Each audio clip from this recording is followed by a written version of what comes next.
حدیث کا مفہوم ہے کہ اگر کوئی شخص اپنے دور جاہلیت میں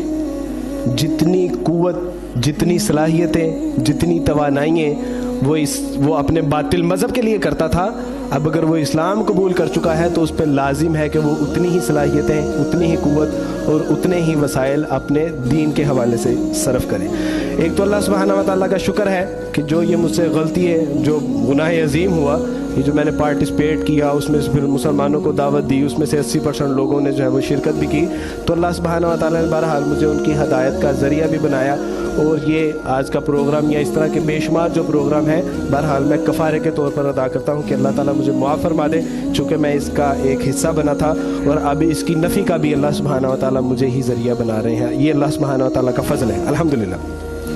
لہٰذا ابھی کل ہی کی بات ہے کہ جس مادر پدر آزاد تہذیب کو میں ٹھوکر مار کر آیا تھا، آج کا نوجوان مسلم بہرحال اسی تہذیب پر اپنا جو ہے وہ رال ٹپکا رہا ہے۔ کہ معاشرے میں اگر ہم دیکھیں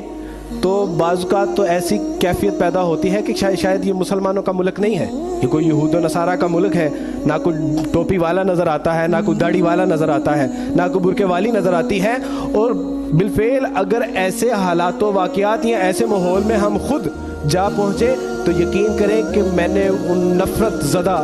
آنکھوں کا اور نفرت کے ساتھ جو ہمارے ساتھ معاملہ پیش آتا ہے اس کو بھی بہرحال محسوس کیا ہے۔ لہٰذا اسلام کا بے مثال توحید، لاجواب نظریہ حیات اور لازوال آخرت کی کامیابی جہاں میرے جیسے اور کئی اور لاکھوں لوگوں کو اسلام قبول کرنے کا ذریعہ بنتی ہے، وہیں پہ بہرحال افسوس کے ساتھ یہ کہنا پڑتا ہے کہ آج کا دینی تعلیمات سے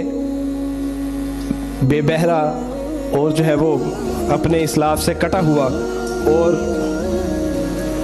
بے یقینی اور نا امیدی کا توق اپنے گلے میں ڈالے ہوئے ایک مسلمان دوسرے کی تہذیب کی طرف جو ہے وہ یعنی کہ نظریں لگائے بیٹھا ہے، اور اس کا بنیادی مقصد یہی ہے کہ وہ اپنی تعلیمات سے دور ہے، اس کو اپنا یہ بے مثال فلسفہ، لاجواب توحید کا نظریہ اور لازوال آخرت کی کامیابی کی جو ہے وہ توقع نہیں ہے کہ شاید میرے ساتھ اس کا یہ آپ کہہ سکتے ہیں کہ ضعف ایمان بھی ہے، اس کی بے اعتقادی بھی ہے، بے یقینی بھی ہے اور نا امیدی بھی ہے۔ لہٰذا یہی وہ اقبال نے شاید اسی کے حوالے سے چند ایک اشعار لکھے تھے کہ کبھی ہے نوجوان مسلم تدبر بھی کیا تو نے، وہ کیا گردوں تھا تو جس کا ہے ایک ٹوٹا ہوا تارا،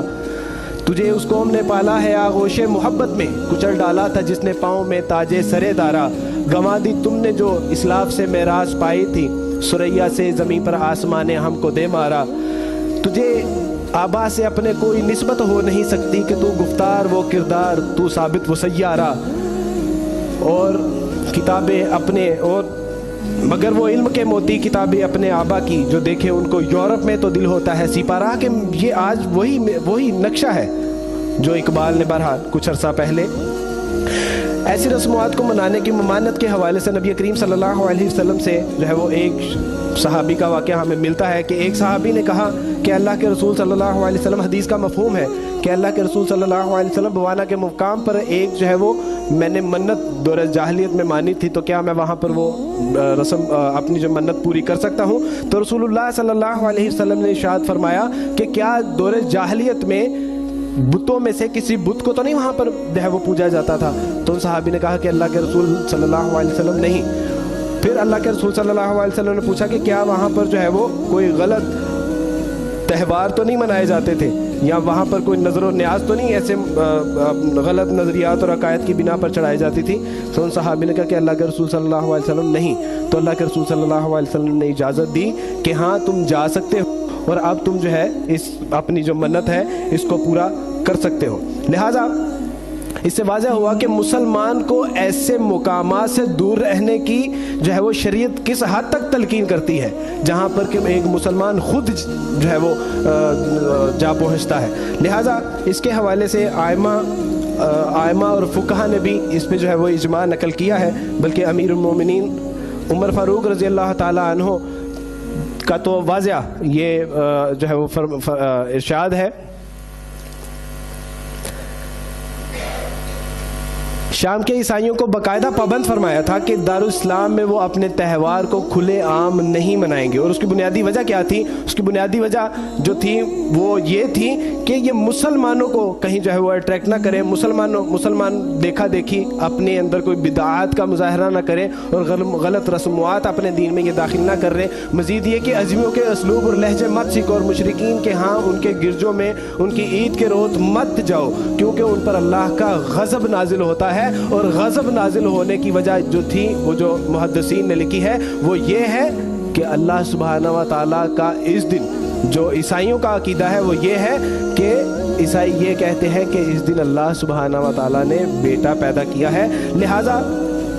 جہاں پر یہ ہمارے لیے ساری تعلیمات ہیں وہاں پر مزید جو ہے وہ مالکیہ تو اس حد تک گئے ہیں کہ جو اپنا امام مالک رحمہ اللہ تعالیٰ کے جو پیروکار ہیں ان سے جب پوچھا گیا تو انہوں نے کہا کہ اس روز